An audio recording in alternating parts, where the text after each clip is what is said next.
Arnie Reibli. I'm an egg farmer. Been in business virtually all my life, fourth generation here in Sonoma County. My partners and I have got about 1 million layers throughout Sonoma County. We've been doing this for over 100 years. We believe that we are part of the fabric of the community. We as producers are going to have to change our technology, but I didn't need the animal activists to tell me that. I knew that 4 years ago, and we were in the process of doing it. We didn't do it simply because Prop 2 came, found out that it was coming. And I sure as hell wasn't going to make an investment that was going to blow up in my face, because when I talk about making an investment, I'm talking about millions of dollars. I'm not talking about investing $100. I'm talking about millions of dollars. And I've got to have a payback on that. And that payback takes probably 10 years, 10, 15 years to come back to me. I don't get my payback overnight. So I sure as hell wasn't going to invest money in something I wasn't sure that I could get back. But farmers will change. We're in the process of changing. The Europeans changed some years ago. They've developed some equipment over there, some technology over there that I saw about 5 years ago, and I knew then that was probably the way to go. I ultimately think that within 10, 15 years that all production in the U.S. will be of this type, yes. Yes. We're a bunch of egg farmers. That's what we do. And up to now, we've been in the business, our business is producing a food. So we'll spend our time doing that. We don't spend our time in state houses. We don't spend our time in Washington, D.C. We're not out here lobbying for this.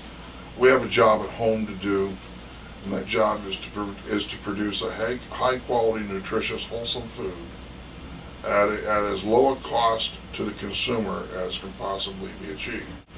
Because when all is said and done, the consumer directs what product they're going to buy. And how do they do that? They do that through their purchasing. And granted, Prop 2 passed by a very, very large margin. In essence, you could say it was a 2-to-1 vote. It was very close to it, not quite, but very close to it. But the fact is, the consumers, by choice at the supermarket, 95% are buying the eggs that are being produced in the very facilities that the consumer has said that they no longer want to have happen, or they want redesigned. It's happening. We know of outbreaks. We know of problems that exist in backyard flocks. They're not vaccinated to withstand any kind of a viral challenge, and it's viruses it's virus that we're talking about. Forget bacteria. It's virus. Ducks and wild geese come through that flyway into Grizzly Island there at Fairfield from Asia. They come Asia across to Alaska, down the Alaskan coast, and in Canada, just above the U.S. border. At that point in time, the birds will go in different directions. Some will go east towards the East Coast, and they will drop down in different flyways across the country, or some will just come right straight down the Pacific Flyway going to Mexico. They have viral infections. That's how the infection is carried. Then you'll find ducks or geese coming in, and they'll see a backyard flock down there. Well, there's food down there. So those ducks and geese head down because they're going to get a bite to eat. And what do? They as they eat, they poop. And the virus is in the poop. So the poop's there on the ground. Another animal, a chicken that's in that pen, steps in that fecal matter. Boom! You've got cross contamination. So it's very simple. It's not a very complicated manner in which it goes. It's very simple. But right now, if you look at the Senate Ag Committee, it's headed up by Dean Flores. Okay, it's called the Senate Food and Agriculture Committee. What Flores did was he removed all the farmers who were involved in legislation from the Food and Agriculture Committee, and he put all urban legislators on that committee. I'm not an expert in a lot of things, but I understand how to produce eggs. Okay? So I consider myself to be an expert in that manner. I can't tell you a whole lot about what it takes to drive an automobile down the road. I can't tell you a lot about technology. I can tell you about egg production. In fact, I've probably forgotten more about it than most people will ever know in most of their life. I often say, I put it very facetiously this way. If you had a brain tumor and you wanted it addressed, would you go to a proctologist? I mean, if you look at the TV ads that were done for Prop 2, one of the major things that you saw was the downer cow at the Hallmark Meat Company in Chino, California. Okay? And that provided one hell of an image about food.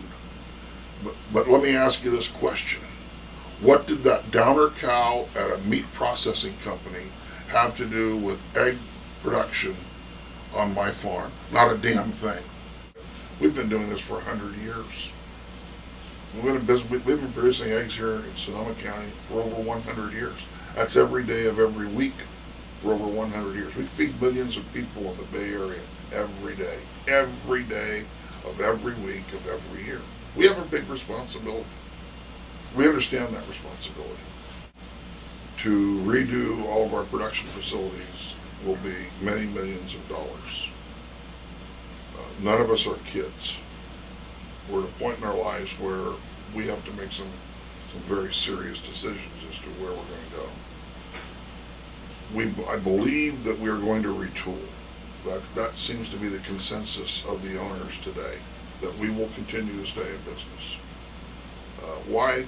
We're dumb. This is what we've done all our lives. We're committed to it. Our families are committed to it. So that's just the way of life. Was it cheaper to build in the other areas? Yes, it was.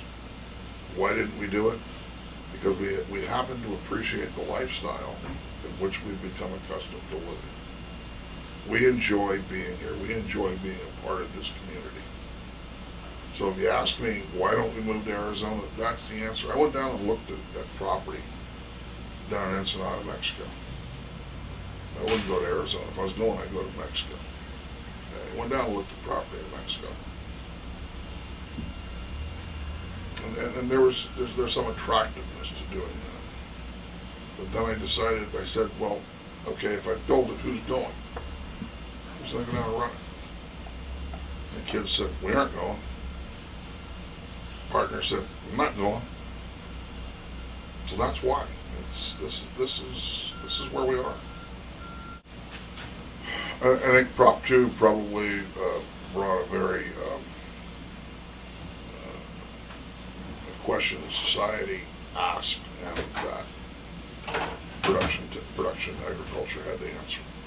And we didn't have the answer when the question was asked. We weren't prepared for the question. We weren't prepared to address it. Farmers don't want it. Nobody likes change, especially when it's going to cost you money. So I think agriculture balked at it. We certainly did. We pushed back. This is Arnie Reibli speaking. I have no statistical analysis to base this on, but knowing what I know, having been in the business for as long as I've been, my guess is that probably 40% of the farmers who are in business today will no longer be in business